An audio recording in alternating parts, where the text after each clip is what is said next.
menjadi saksi mata dan melihat bagaimana jalannya proses persidangan di tempat ini. Sejauh mana mereka bisa membuktikan bahwa mereka bukanlah pelakunya. Apa yang mau disampaikan? Ya, semoga lancar. Semoga lancar. Yang minta doanya aja, Pak. Pukul-pukul di kepala saya, Pak.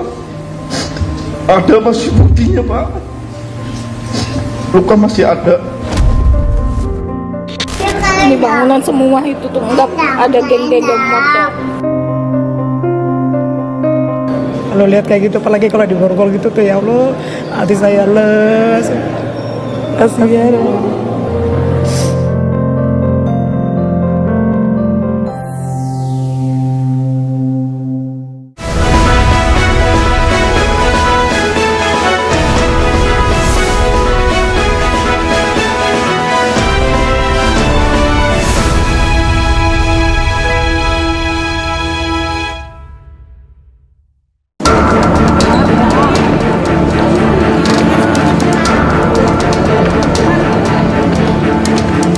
Sidang peninjauan kembali atau PK 6 terpidana kasus kematian Vina dan Eki kembali dilanjutkan hari ini di Pengadilan Negeri Cirebon, Jawa Barat.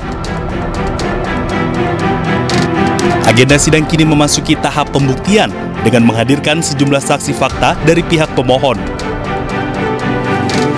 Pihak terpidana selaku pemohon menghadirkan 4 orang saksi fakta, diantaranya adalah Teguh Wijaya, Okta Rangga Pratama, Pramudia, dan Ahmad Saifuddin. Kita akan menyerahkan bukti atau keterangan secara tertulis daripada saksi-saksi novum, dan yang kemudian kedua adalah mendengarkan 4 orang saksi. Mereka akan menerangkan ya keberadaan mereka bersama dengan 5 terpidana itu pada malam Minggu tanggal 27 Agustus 2016. Dalam sidang PK ini, kuasa hukum terpidana sudah menyiapkan sebanyak 39 orang saksi yang terdiri dari saksi fakta dan juga saksi ahli. Untuk saksi faktanya sendiri, dibagi kembali menjadi 4 klaster, mulai dari saksi alibi, saksi yang mengungkap dugaan kebohongan, saksi terkait dugaan penyiksaan, dan saksi terkait peristiwa kecelakaan lalu lintas.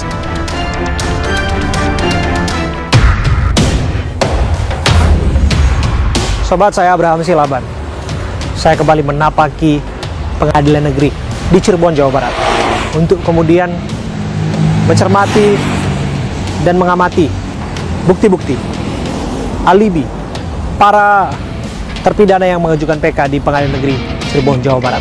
Dan hari ini secara khusus saya bersiaran di tempat ini dalam The Prime Show dan menjadi saksi mata dan melihat bagaimana jalannya proses persidangan di tempat ini. Saya akan coba berbincang bersama dengan para terpidana, keluarga terpidana, saksi-saksinya, termasuk mereka-mereka yang namanya disebutkan ada dalam pusaran dugaan kasus pembunuhan dan perkosaan Eki dan Vina. Sejauh mana mereka bisa membuktikan bahwa mereka bukanlah pelakunya. Sejauh mana tim pengacara bisa meyakinkan pengadilan berdasarkan bukti-bukti dan alibi yang mereka miliki, termasuk Sudirman yang sesungguhnya sudah mengajukan PK juga bukanlah seperti yang dituduhkan. Ini pertaruhan terakhir mereka dan saya Abraham Silaban akan mengawal.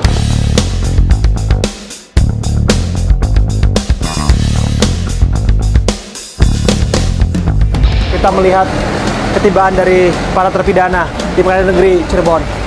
Dan sebentar lagi persidangan akan dimulai.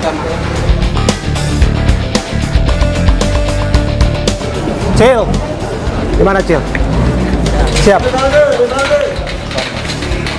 Siap ya? Siap. Nih, ada beberapa terpidana. Oke. Gimana persidangan? Ya. Ya. Mereka sudah masuk di ruang transit.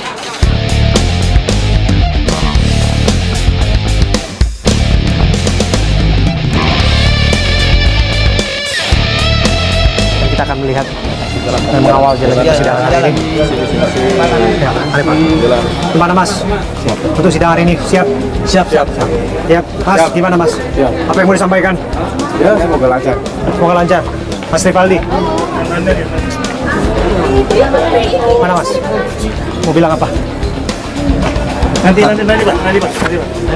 Mau bilang apa Mas? Yang minta doanya aja, Bang. Doanya aja.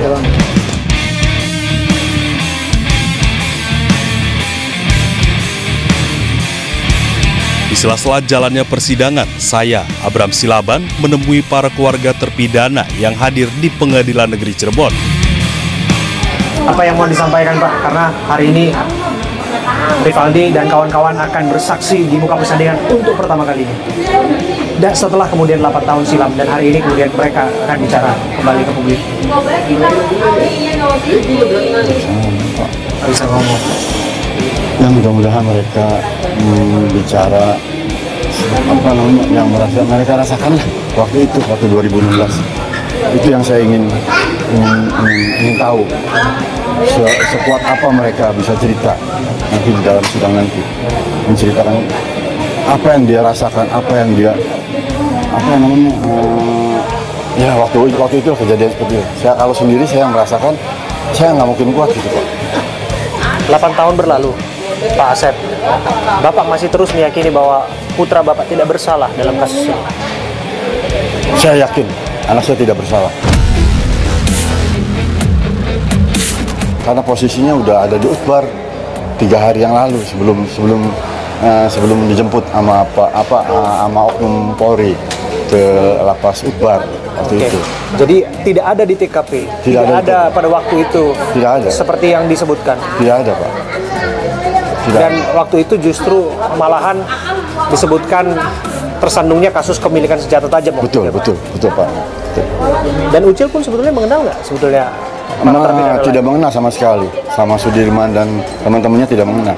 Kan tidak satu kampung Pak. Kita posisinya di kota, di Cipto Pak tinggal. Makanya Rivaldi waktu itu, siapa Pak yang jemput saya, siapa? Dan gitu, nanya dia ke oknum tersebut. Ini katanya orang, lo siapa kamu? Kan gitu, nanya seperti itu. Apa yang ingin Bapak sampaikan dalam kesempatan ini? Untuk seluruh masyarakat Indonesia, untuk netizen, saya hanya minta doanya supaya PK-nya anak-anak ini dikabul, terutama Rivaldi dan teman-temannya. Saya mohon untuk seluruh masyarakat Indonesia, tolong doakan anak saya supaya PK-nya dikabul dan Mahkamah Agung mengabulkan permintaan anak-anak. Terima kasih sekali lagi Pak Asep ya. Terima kasih ya Pak Asep ya. Kenapa Pak? Sedih. Sedih. Apa yang membuat selalu teringat? Apa yang membuat selalu sulit untuk melupakan? Ya makan dulu ya, inget lah enggak lah. Nanti saya nyangat gimana ya, kayaknya mau nangis. Yang bikin sedih itu, berat kesedihan itu faktor apa Bu? Ya faktor dianiaya ya, yang sedih. Ibu lihat itu, Ibu dengar itu? Ya dengar kata Hadi kan cerita. Apa yang dia bilang kepada Ibu? Ya kan digembok, dia apa gitu tuh. Saya masih ingat. Dan mereka tetap bersikukuh bahwa mereka tidak bersalah. Iya, nggak ngelakuin. Dan Ibu juga yakin? Yakin. Ini 8 tahun berlalu loh Bu, udah Iya. lama Bu. Ibu tetap meyakini bahwa mereka-mereka ini bukan pelakunya? Enggak. Itu juga mau nikah 2 tahun lagi.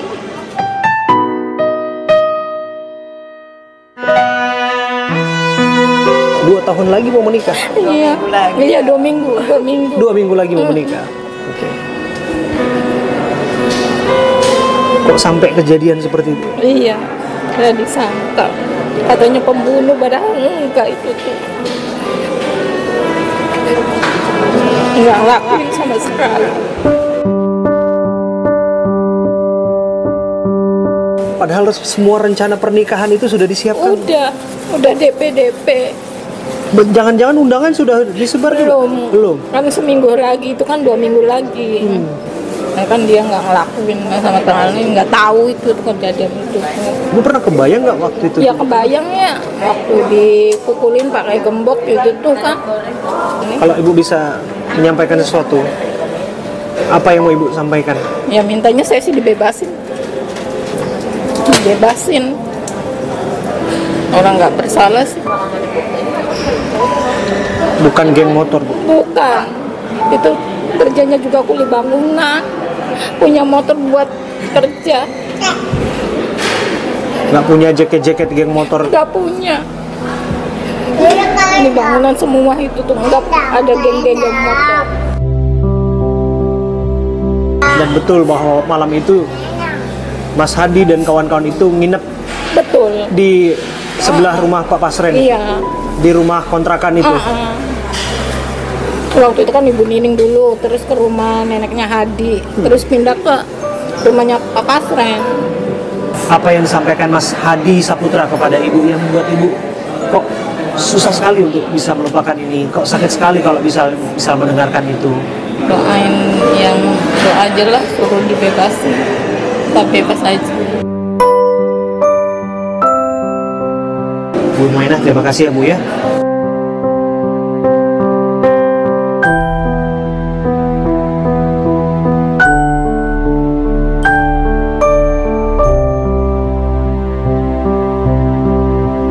Dengan ibu siapa namanya Bu? Bu Yati. Bu Yati, ibundanya Eko. Tadi ngomong apa sampai bisa sedih Bu? Enggak ngomong apa, ngeliat aja udah sedih kalau lagi ngomong. Ya kan di dalam nggak kelihatan, nggak ini nggak bisa masuk. Ya pengen sedihnya gimana ya? Lihat aja kayak kalau anak bener-bener melakukan masa bodoh gitu. Jadi kan ngeliat anak kayak gitu tuh masa Bu yakin anak ibu jujur? yakin nggak melakukan. Ibu yakin Mas Eko nggak seperti yang dituduhkan?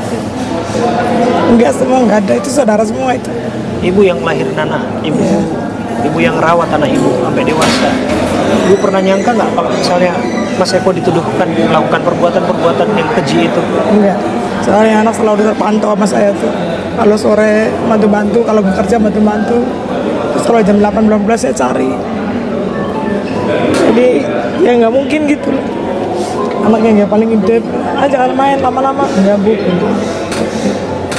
Bukan geng motor Bu? Bukan. Motor aja kredit Mas, buru-buru geng motor. Terus lagi ibunya juga orang buruh. Dia juga kerja bangunan. Biar ibunya kadang suruh bantuin, nggak dia kan tetap kerja. Ya uangnya Bu habis, nah buat jajan, buat makan ya udah nggak apa-apa. Yang penting nggak mau pengen apa bisa kebeli kata saya gitu. Pengen es bisa beli, nggak minta sama ibu. Minta sama ibu juga nggak apa-apa sih benar. Nanti kan kamu bantuin ibu gitu. Ini kan udah 8 tahun berlalu. Iya. Apa yang membuat ibu sampai sekarang masih ada berat kesedihan? Ya namanya orang kayak gitu ya pasti aja sedih ya. Gitu. Saya sampai sakit juga Mas. Mikirin anak kena hipertensi sama lambung, sampai cuci darah saya. Bener, anak udah masuk 4 tahun saya jatuh sakit karena anak gak pulang-pulang. Pikiran.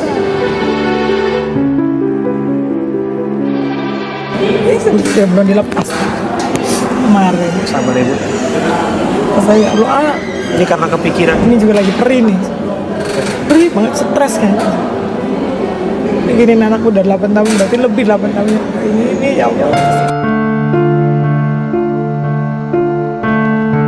Jadi kepedihan itu masih terus terasa. Masih. Jadi kalau udah di rumah anak mungkin enggak. Kalau lihat kayak gitu, apalagi kalau di borgol gitu tuh ya Allah, hati saya les.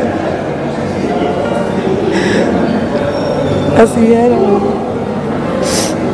Lagi kecil aja kalau dirandeng ring-ring, pintunya ditutup nangis, apalagi itu kayak gitu. Berartinya dia tuh sakit itu tuh. Tadinya saya ngeliat aja nggak boleh sana Bu, sana. Ibu mau ngomong apa ibu? Silakan. Banyak publik yang perhatikan kasus ini. Banyak tangan-tangan yang ikut memperhatikan kasus ini. Apa yang ibu mau cerita? Apa yang ibu mau sampaikan? Ya pengen sih anak saya tuh keluarin, bebasin. Saya sudah untung aja ada Kang Deddy yang otopsi Ibuan, netizen juga alhamdulillah saya tuh ada yang bantu ya. Kalau nggak ada kayak tahun 2016 tuh gimana coba? Segini udah seneng, tapi senengnya juga nangis ada bahagianya juga sih. Tapi rasa sakitnya masih ada ya. Untung ada film ya Mas ya. Kalau nggak ada film itu gimana anak? Mungkin kata saya ngomongnya kalau udah 5 tahun ada angka, masa udah segini lamanya kok nggak ada angka-angka gitu. Ya kuat ya Bu. Yang sabar ya Bu ya. Yang sabar ya.